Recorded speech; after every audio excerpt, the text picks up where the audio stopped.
What's going on, guys? Welcome back to Top 5 Scary Videos. Look, if you haven't checked out our other creepy McDonald's videos, make sure you head over and check those out right after this one ends, because you don't want to miss them. I've never liked clowns. I've said this over and over again, and I never will like clowns. Ronald McDonald has always been weird to me. My last name's McWatters. Maybe it's an MC thing, I don't know. I mean, I do remember one time my friends ordered a McChicken, some McNuggets, and lastly, and loudly, a small McWater. Everybody looked at grade 9 me and laughed. Real funny, guys. I'm over it.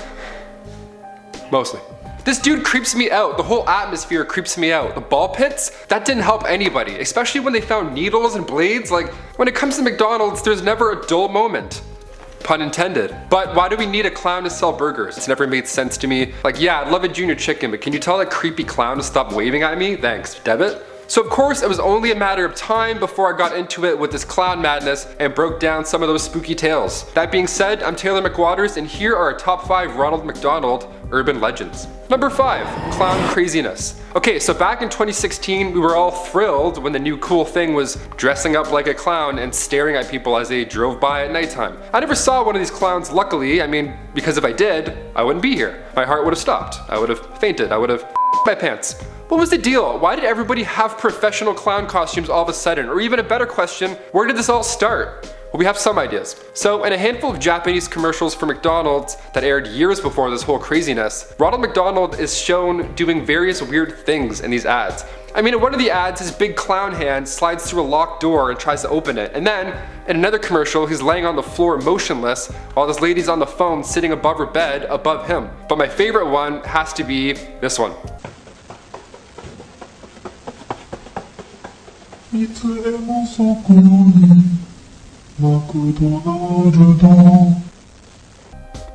That's the commercial. Huh? Imagine the director being like, yeah, you're just gonna run down this alley real fast and then people are gonna buy your shit.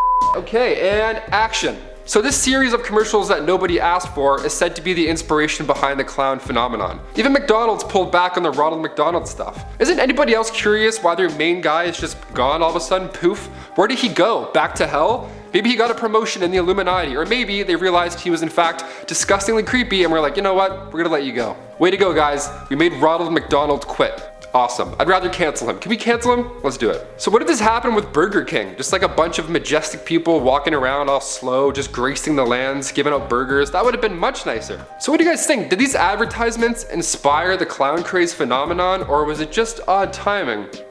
Let us know. Number 4, the haunted bench. Okay, so do you remember going to McDonald's, like maybe in like a mall, and you'd see that bench with Ronald sitting there? He's always like, has his arm out, all looking weird and stuff. I mean, it's kind of cute. I mean, he's got his arm around, he's smiling. I always like taking photos with my friends on the bench. It was always a silly time. Now, what would you do if you were sitting there next to old Ron McDonald's and he spoke to you? Yeah. Legend has it, back in 2005 in Mexico, a Ronald McDonald bench is said to be haunted. Of all things to haunt, this is the weirdest and worst thing. So the story goes as such. According to Pariah Paranormal, 2 guys were out drinking, partying it up, listening to the WAP, you know, tearing it up, living life to the fullest. But they decided they needed a bite on the way home, as we all do after a night out with friends. I'm glad I'm not the only one who craves those fries after a few drinks. Oh, they're so good. So they decided to make a quick stop and post up on one of these Ronald McDonald landmark benches. And as they enjoyed their feast, they began getting full and inevitably tired from dancing up a storm. One of the friends gets up to throw the trash away. Good man, don't litter, don't litter. And the other laid down on Ronald McDonald's lap, expressing his fatigue. It was then that the statue of the sitting Ronald McDonald looked down, touched the friend's head, and said, "I'm tired too," or whatever he sounds like, I don't know. Probably, "I'm tired too." It's probably gross. One of them apparently had a heart attack because, well, yeah. Now, this is an urban legend, so there's not too much evidence surrounding it, but apparently the McDonald's security cameras caught the whole thing on tape. And McDonald's has been said to have paid out a massive fortune to keep it hush-hush. Again, like I said earlier, imagine if this was the Burger King mascot. He probably would have knighted you instead of giving you a heart attack. Real or not, this urban legend is too creepy to not include in our list. Number 3, Illuminati. Okay, so we've heard countless urban legends that involve the Illuminati. But Ronald McDonald, come on, is he part of it, really? I mean, perhaps. So after Stephen King denied responsibility for this clown madness years ago, they had to go to somebody to find a motivation. Now, of course, they went to him first. I mean, it takes a weirdo to write It. Have you read that book? If not, you should. It's thick, very thick.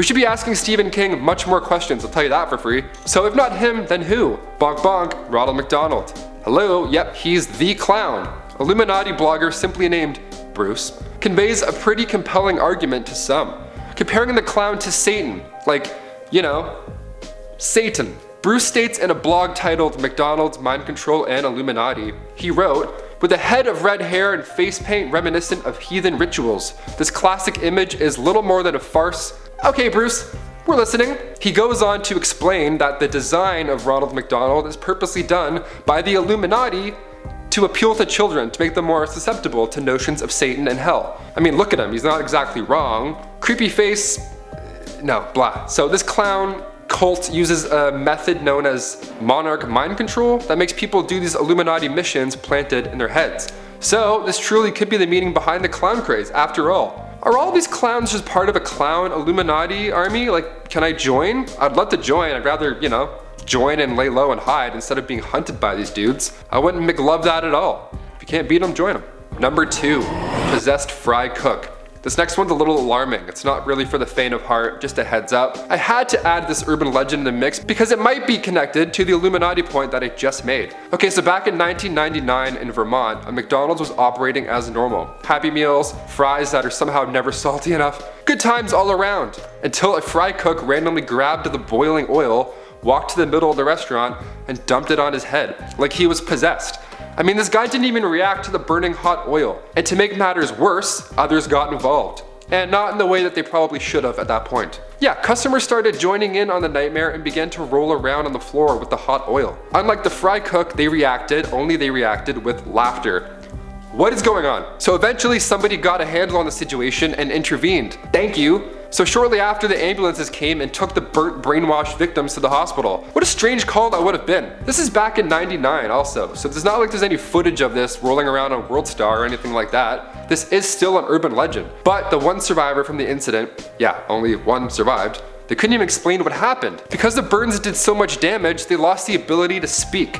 And as if this nightmare wasn't bad enough, the manager of that McDonald's location says they didn't even hire that fry cook. Who was this guy? There was no paperwork to even look up about him. So next time you want somebody to cover a shift, just double check that they aren't working for the Illuminati, Satan, or Ronald McDonald. And finally, number 1, the Ronald McDonald house. Buckle up folks, this next one I saved for last for good reason. So my friend always pulls the tabs off his soda cans. He does it without even thinking about it. Thinking it was a nervous tick, I asked him why. He said, oh, it's just out of habit from when people were donating pop tabs, you know? Does this ring a bell? It should, because it rings a bell with me. As soon as he said that, I remember doing the same. I remember seeing commercials about it, like the whole thing, the Ronald McDonald's house. It all came back to me. So when I came across this last urban legend, it hit close to home because I knew there's some sort of truth sprinkled into this urban legend. The Ronald McDonald's house of Durham in North Carolina collected these aluminum tabs to recycle and reduce living expenses. Okay, so far so good, I'm on board. The Ronald McDonald's charity does a lot of great stuff, but of course the internet has to exist, so naturally there's creepy urban legends about it. This next one I read from a user who claims to be a 15-year-old foster kid. He says you don't find the house, you're taken to it. Okay, a little bit of a creepy turn there. He had never met his parents and was deemed a bad kid, so he got sent around foster families in Detroit. His caseworker presented to him 2 options. One being military school on Lansing, or the Ronald McDonald's house, which he was somehow cleared for. The caseworker went on to say that the Ronald McDonald's house has a great track record of taking foster children, and that all the kids who went there never had to be transferred anywhere else. That's a great sign, and evidently it worked. As they arrived to this tall, windowless gray building, the kid asked if he was sure this was the right place. Ooh. So once inside, it was very empty and quiet. The large doors closed behind them, and the caseworker continued to lead him through the lobby to the registration window. So far, so okay. The lady behind the glass turns and her face is painted, yep, you guessed it, like a goddamn clown. Talk about committing to the bit. So after seeing the lady smile, he realized, I'm probably in a pickle. Something felt off, and he expressed how badly he wanted to leave. And cue the nightmare fuel. Suddenly, a horde of clown nurses came in and grabbed him. The sounds of panic were quickly drowned out by the clown nurses' synchronized laughing. They then took him down a long white hallway, and the nurses injected him with something that made him pass out, all the while feeling gloves all over his face. Gross. After waking up, his clothes were replaced with a dirty hospital gown covered in Ronald McDonald faces. Cool pajamas, nice touch guys. All of his belongings from his backpack were even missing, except his old photo collection, which had been replaced with what looks like crime scenes that looked to be like his past foster families. The very back of the album had a note that simply read, You never existed. Okay then. So he tried finding a way out, of course, discovering new terrors along the way. Eventually he escapes his nightmare facility, seeing dead bodies and swarms of clowns chasing him the entire time. Once outside, he discovered what seems to be an abandoned McDonald's where he ducked in for safety. And shortly after, he uploaded this dark tale on a laptop that just happened to be sitting there. Is this believable? Does a Ronald McDonald's house steal and poison children? Probably not, but I've seen this story pop up far too often to ignore it. Well, there you have it guys, those are our top 5 Ronald McDonald's urban legends. Which one of these is gonna stick with you? That oil burning dance party story kinda ruined my entire week, so hopefully I'm not alone. And as always, make sure you subscribe, hit that notification bell so you don't miss any upcoming posts. I'm Taylor McWatters, and thanks for watching.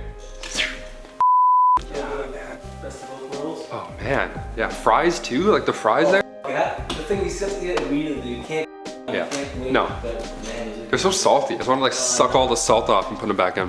Like 10 minutes left, I'm like, yeah, we're getting McDonald's for dinner. Yeah, just reading this, I'm like, yeah. Oh, yeah. Ronald McDonald 1, Taylor nothing. That's it. No, oh fuck, it's cut off. 1 minute to... No worries.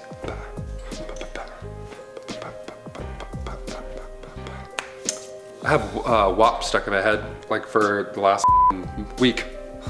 Hopefully this is last week. Yeah, man, I'm on the bus, I'm like... Just carries on, just... And it takes a weird brain to write it. Oh.